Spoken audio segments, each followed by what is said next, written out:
Sœurs et frères bien-aimés, j'ai souligné au début de la célébration que nous sommes à la dernière semaine avant la dernière grande semaine qui est la semaine sainte.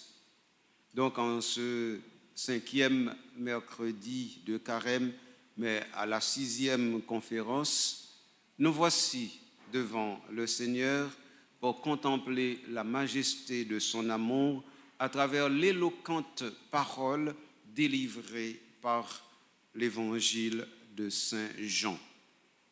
Avant que de commencer avec le traitement du thème d'aujourd'hui, à savoir Carême, chemin d'obéissance au Dieu de l'histoire, je voudrais commencer par regarder avec vous le contexte général dans lequel l'évangile de Saint Jean nous montre comment la passion de Jésus va se dérouler. L'évangile de Saint Jean, comme vous le savez, contient 20 chapitres plus 1, car il y a un dernier chapitre, le chapitre 21, qui est un appendice qui aurait été écrit par un autre auteur. Donc, lorsqu'on parle de l'évangile de Saint Jean, ordinairement, on s'arrête sur les 20 premiers chapitres et on traite à part le dernier chapitre qui raconte autre chose en tant que tel. Cet évangile de Saint Jean est divisé en deux grandes parties. Il y a une première partie qui normalement part du chapitre 1 à partir du verset 19 jusqu'au chapitre 12, au dernier verset. C'est la première partie. On l'appelle ordinairement le livre des signes. Ensuite, il y a la deuxième partie de l'évangile de Saint Jean qui va du chapitre 13 au chapitre 20. On l'appelle communément le livre de l'heure, car la deuxième partie commence à l'heure où Jésus passait de ce monde à son Père, et cette phrase est scandée au long des chapitres suivants. Donc l'évangile de Saint Jean, divisé en deux parties, nous présente une sorte de canevas différent des trois évangiles dits synoptiques. C'est que dans l'évangile de Saint Jean, il n'y a pas beaucoup de miracles que Jésus fait. Il n'en fait que 7. Et ces miracles ne sont pas appelés miracles, mais signes, c'est-à-dire des éléments annonciateurs d'une nouveauté absolument foudroyante que Dieu vient introduire à l'intérieur de l'histoire. Ainsi, l'évangile de Saint Jean, sœurs et frères, nous permet d'entrer dans un plan différent que ce que nous avons dans les évangiles synoptiques qui présentent d'abord la vie publique de Jésus émaillée de prédications et de miracles, et ensuite le livret de la Passion. L'évangile de Saint Jean bouscule un peu ce plan et nous fait entrer dans quelque chose qui est absolument nouveau. Et comment cela se présente?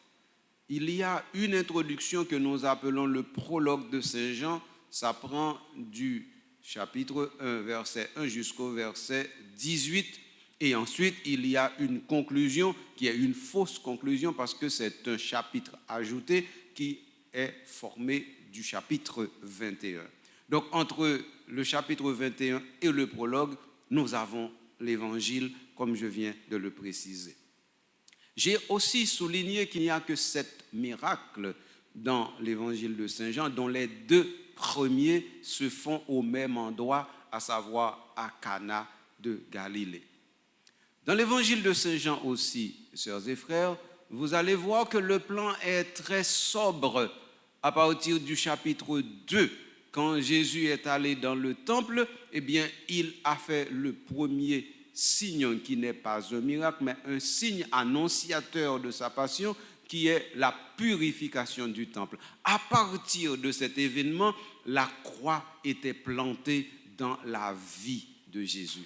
C'est aussi l'évangile de Saint Jean qui nous permet de comprendre que Jésus a dû faire 3 voyages à Jérusalem pour la Pâque en tant que tel. Et c'est à partir de l'évangile de Saint Jean qu'on a établi la chronologie des 3 ans de la vie publique de Jésus. Les autres évangiles ne nous permettent pas d'avoir cette chronologie. Ainsi, cet évangile-là, si vous voulez le suivre un peu pas à pas, donc vous allez voir le chapitre 1 dont j'ai parlé, qui commence avec le prologue et qui donne les 2 premiers disciples à suivre Jésus et qui ont été voir où il demeurait. Le chapitre 2 nous présente bien entendu la purification du temple avec le premier miracle ou le premier signe. Le chapitre 3 nous fait entrer à l'intérieur du plan du dévoilement du royaume par l'opposition entre ce qui est en haut et ce qui est en bas. Le chapitre 4 renoue avec les miracles de Jésus ainsi que le chapitre 5. Le chapitre 6, c'est un chapitre qui vous parle comme un signe excellent qui est la multiplication des pains, où Jésus prend appui sur cela pour faire un long discours sur le pain de vie qui part de ce chapitre 6 pour aboutir jusqu'au chapitre 8 où il y a aussi des parenthèses avec la question de la femme adultère en tant que telle. Mais il faut savoir que dans l'évangile de Saint Jean, il y a de gros discours qui sont comme intercalés, comme dans le chapitre 4 où nous trouvons le discours de Jésus avec la Samaritaine en tant que telle. Lorsque vous prenez le chapitre 9, eh bien, vous allez voir que Jésus guérit un aveugle né et il dit « Tant que je suis dans le monde, je suis la lumière du monde ». Dans le chapitre 10, c'est le discours du bon pasteur, du bon berger. Le chapitre 11, eh bien, c'est Lazare qui est ressuscité comme prélude de sa propre résurrection. Le chapitre 12 nous met déjà dans la vision de la passion. Et à partir du chapitre 13, nous sommes dans la dernière scène. Et avec la dernière scène, nous avons un long discours qui part du chapitre 13 jusqu'au chapitre 17. Et tandis que le chapitre 18 et 19 sont les chapitres de la passion et le chapitre 20, celui de la résurrection. Voilà, l'évangile de Saint Jean est très facile à être compris. Et si ça me dit là, nous maîtriser, nous venons plus fort passer dans l'évangile de Saint Jean et nous bien content. Sauf que, les n'a regardé tout ça moi se dit là, l'évangile de Saint Jean est aussi spécial pour le temps du carême.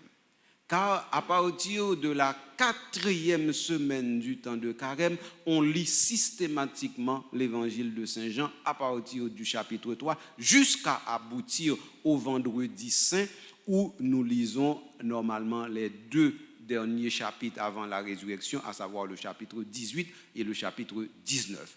Donc l'évangile de Saint Jean, c'est un évangile qui accompagne les grands moments, les moment fort de la liturgie de l'Église. Et donc aujourd'hui, nous sommes dans le chapitre 8 où Jésus, normalement, fait un discours polémique avec les scribes et les pharisiens.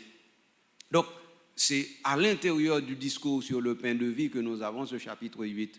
Et dans ce chapitre 8, il faut comprendre aussi qu'on avait déjà dépêché des soldats pour arrêter Jésus depuis le chapitre 7.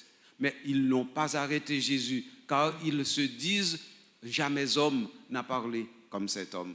Alors Jésus, prenant appui sur cela, a montré une chose merveilleuse, à savoir que les Juifs, les scribes, les pharisiens, qui pensaient être des fils d'Abraham, en fait, n'avaient pas Abraham pour père, parce que tout simplement, ils faisaient le contraire de ce que Abraham leur demandait de faire. À partir de ce moment, ils ont dépaternalisé Abraham pour choisir un autre père, et cet autre père, c'est le diviseur, c'est le diabolos, c'est Satan.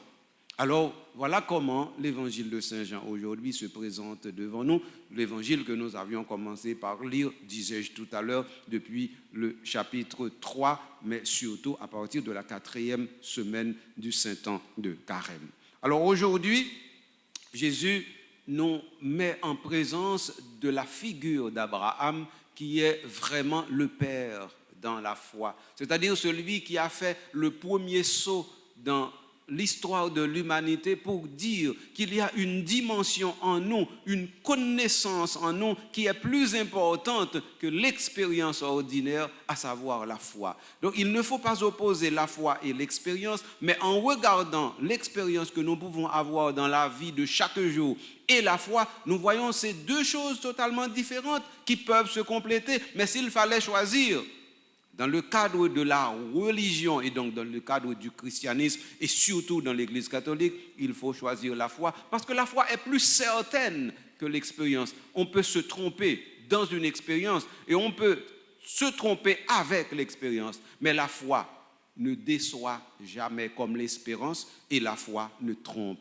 pas. Voilà pourquoi j'aime à le dire, pour l'avoir écrit aussi plusieurs fois, la foi est plus certaine que la science la plus certaine. La foi est plus certaine que la science la plus certaine. Donc, moun qui mette espoir, toute conviction, tout yo même dans bon Dieu, moun sa yo nan pour un jour pour yo faire bekate, nan pour un jour pour moun sa yo perdre 10 batailles, nan pour un jour pour moun sa yo pas joindre résultat que bon Dieu lui-même lui promet parce que bon Dieu, il est celui qui ne ment jamais.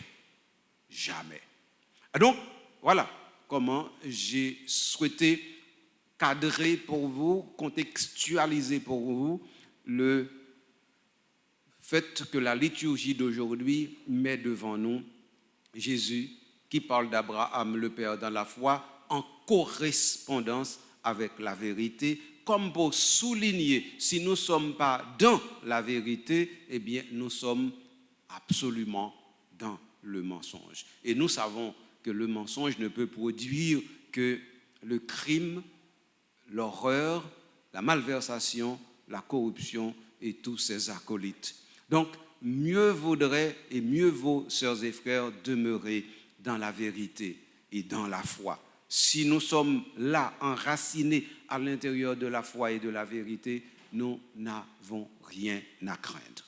Ceci étant précisé, je pense que cela suffit aujourd'hui pour la précision liturgique par rapport au mystère que nous célébrons. Nous pouvons maintenant enclencher directement vers le thème qui nous rassemble aujourd'hui pour cette conférence de Carême, à savoir Carême, chemin d'obéissance au Dieu de l'histoire. Alors d'abord le mot obéissance. Qu'est-ce que signifie obéir? Nous allons chercher dans n'importe dictionnaire pour nous joindre une définition. Définition n'a besoin li pas voyer nous plus loin que ça. Ça nous surtout besoin de parler de obéissance, c'est toujours par rapport à qui ça et par rapport à qui référence n'a fait obéissance. D'abord, l'obéissance est due à qui ou à quoi? L'obéissance est due à un supérieur qui a autorité. Attendez bien causer. C'est dû à un supérieur qui a autorité. Et l'obéissance est due là où les valeurs morales sont respectées. Autrement dit, personne n'a obligation d'obéir à un ordre injuste ou à un ordre amoral ou immoral. Donc, à partir de ce moment, l'obéissance n'est pas quelque chose qui va d'abord d'un supérieur à un inférieur, mais c'est quelque chose qui sort d'un supérieur au supérieur et du supérieur à sa conscience et de sa conscience au subordonné. Et qu'on s'allie, je vais reprendre encore pour nous bien comprendre ça me dit. Pour obéissance capable de marcher, il faut d'abord li pas sorti de un monde qui en haut qui commande un monde qui en bas. Faut que obéissance li commencer en haut pour en haut et en haut non conscience avec moralité en haut pour lui capable passer descendre en bas. Si c'est pas ça, il pas qu'à descendre en bas. Il ne peut jamais arriver en bas. Parce que mais ça qui est fondamental dans l'obéissance là, c'est pas l'ordre, c'est écoute. Ce n'est pas l'ordre qui est premier dans l'obéissance, mais c'est l'écoute. D'ailleurs, le mot même en latin veut dire cela. C'est deux mots latins qui baillent obéissance. Là, c'est ab audire. Ab audire. Audire veut dire écoute, écouter, entendre. Ab veut dire à partir de.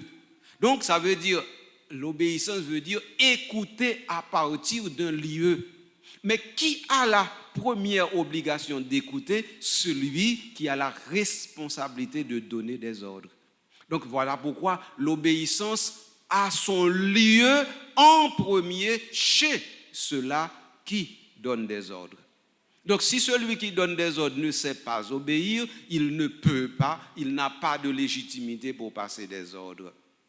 D'ailleurs, c'est ce qui arrive dans l'Église, surtout dans les instituts de vie consacrés. Eh bien, le supérieur n'est pas celui qui passe des ordres pour être obéi, c'est celui qui obéit de préférence à tout le monde parce qu'il sait écouter tout le monde. Et quand ça lié.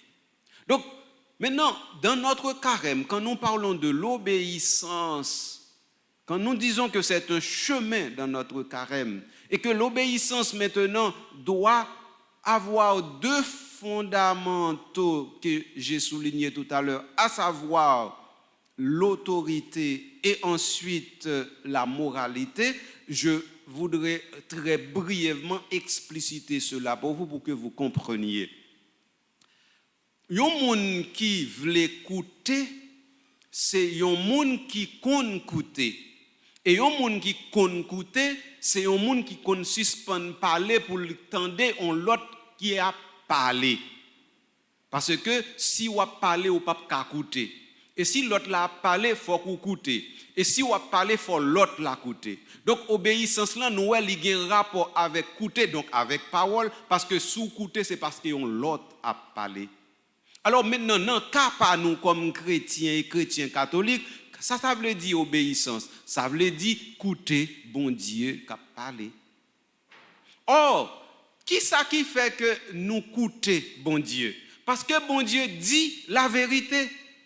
Si bon Dieu, ce n'est pas de bon Dieu vérité altérée, même s'il t'a parlé, nous pas t'écouter.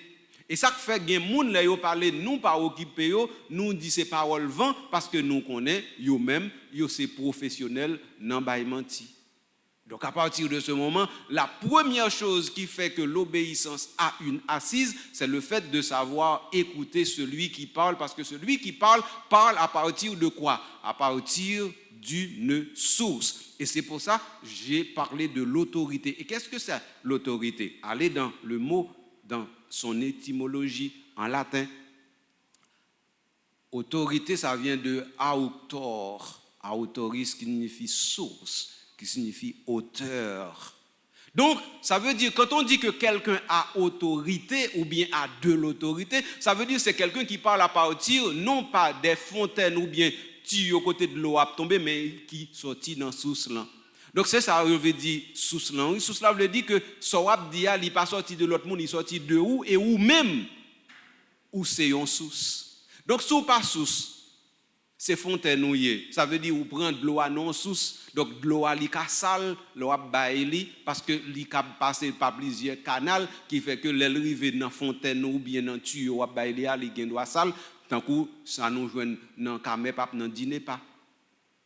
Donc kounya pour parole ou c'est une parole qui sorti d'une source fiable, faut parole ça li branché directement sur la parole véridique, à savoir la parole de Dieu.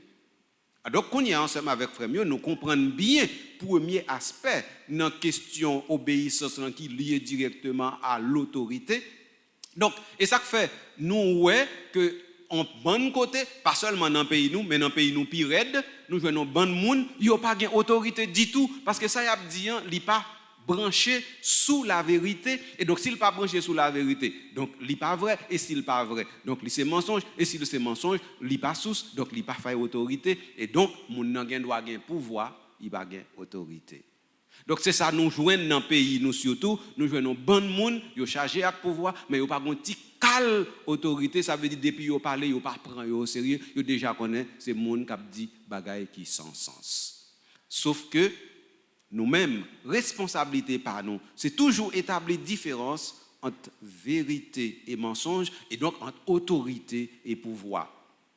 Tant que Gandhi, Térémin, dit très souvent, eh bien, vous pouvez me contraindre à faire quelque chose, mais vous ne pourrez jamais prendre ma liberté, parce que ma liberté vient d'une autorité qui est plus grande que l'autorité du pouvoir. Et le pouvoir, s'il a de l'autorité, c'est qu'il est vrai. Mais si le pouvoir n'a pas d'autorité, automatiquement ce pouvoir est faux. Eh bien, c'est comme ça y est, et c'est comme ça Gandhi te comprendre. Donc, vraiment, avec ce mieux dans le chemin carême, nous, qui ça n'a cherché avec obéissance là, c'est rendre nous compte, est-ce que oui ou non, nous fait différence entre bon Dieu et les hommes? Est-ce que nous fait différence entre le pouvoir et l'autorité? Est-ce que nous fait différence qui côté pour nous mettre obéissance nous? Là, je n'ai pas besoin de faire commentaire, parce que première lecture, nous sommes tout à l'heure dans le livre Daniel, lui mettez ça clair pour nous dans le chapitre 3. Les trois jeunes gens ont choisi de désobéir au roi parce que l'ordre du roi était immoral et injuste pour obéir de préférence à Dieu. Eh bien, c'est comme ça, oui, nous-mêmes, nous pour nous faire le tour. Et bon Dieu pour nous obéir en premier, et pas mon non. Donc, Dieu seul est Dieu. Et c'est pour ça, justement, l'obéissance est au Dieu de l'histoire. Car Dieu se manifeste à l'intérieur de notre quotidien, dans tout ce que nous vivons et faisons. Donc, alors, à partir de ce moment, j'enclenche sur le deuxième élément pour la question de l'obéissance, c'est la moralité.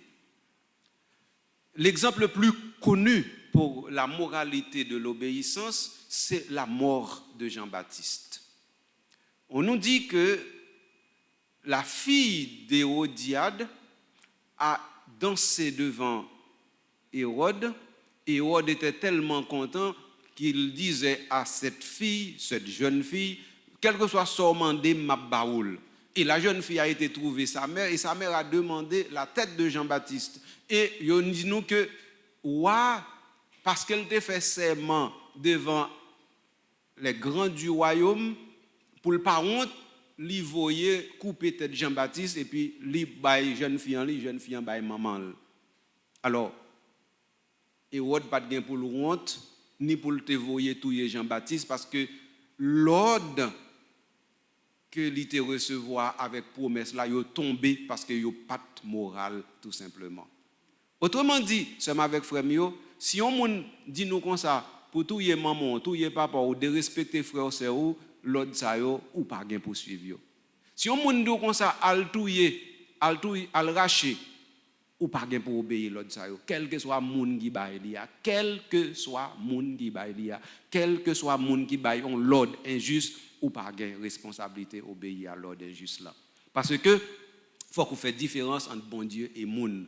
Moun ka trompé yo et donc yo ka bail on l'ordre qui pas correct tandis que bon Dieu seul pas ka tromper et donc pas qu'à bailler mentir. Voilà pourquoi depuis ou gagner pour obéir, faut que ouais est-ce que celui qui donne cet ordre, ce commandement, est-ce que c'est quelqu'un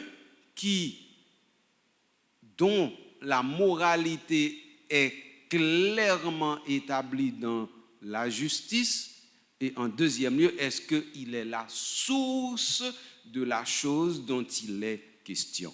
Si deux bagages n'ont pas réalisé, à partir de ce moment, vous n'êtes pas là dans la désobéissance, vous faites de préférence une obéissance supérieure à celle qui est demandée. Donc, vous ne doit pas désobéir, mais vous obéir à un l'ordre qui est supérieur. L'ordre, mon Dieu, il en est tous les ordres que le monde est capable de bailler. C'est comme ça causé à partir seulement avec eux. Alors, le chemin de notre carême aujourd'hui peut nous aider à discerner. Parce que de temps en temps, nous pas fait discernement.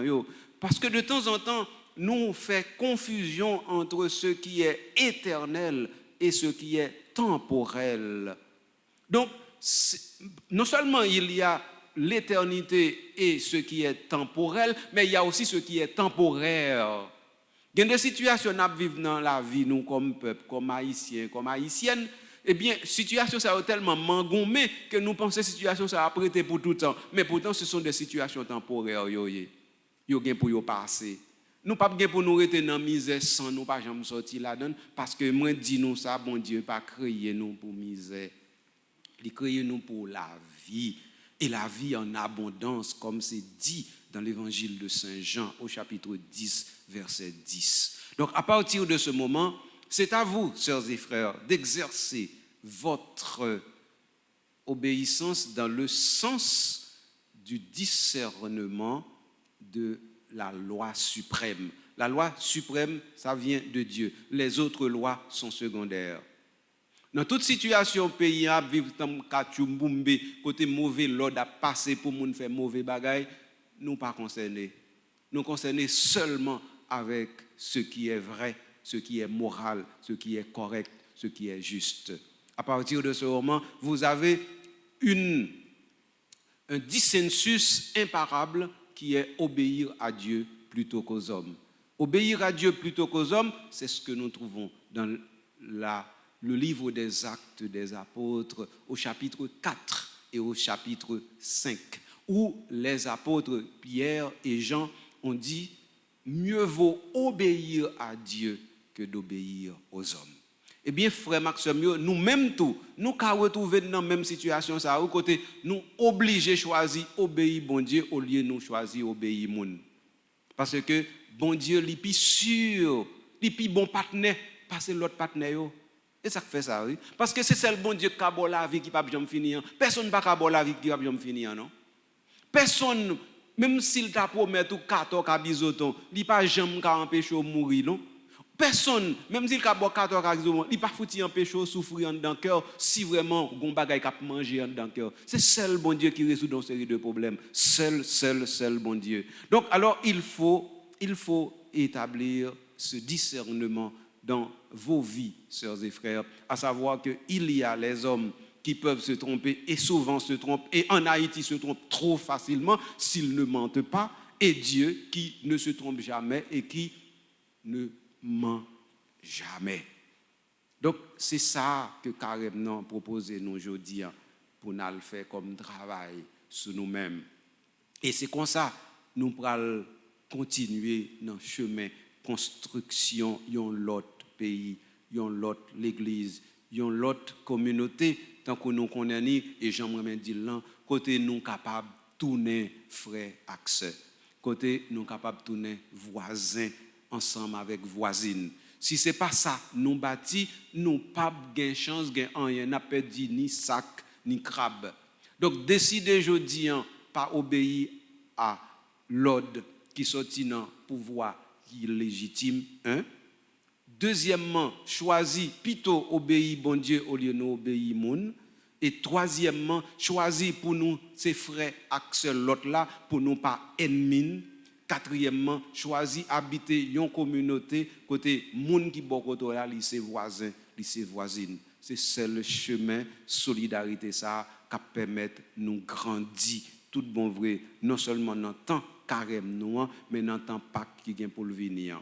C'est pour bon Dieu qui toujours fait cadeau l'esprit bon comprendre fait l'esprit bon comprendre ça blaye sous nous chaque qui là dans l'église là avec tout l'autre monde qui attendait via réseaux sociaux avec radio télé petite maman Marie, c'est pour l'Esprit Saint envahir nous blaye sous nous pour lui permettre nous cap faire bon gens discernement ça et discernement ça voyer dans construction yon pays, yon communauté côté nous ses frères accès, côté nous ses voisins et voisines. Amen. Amen.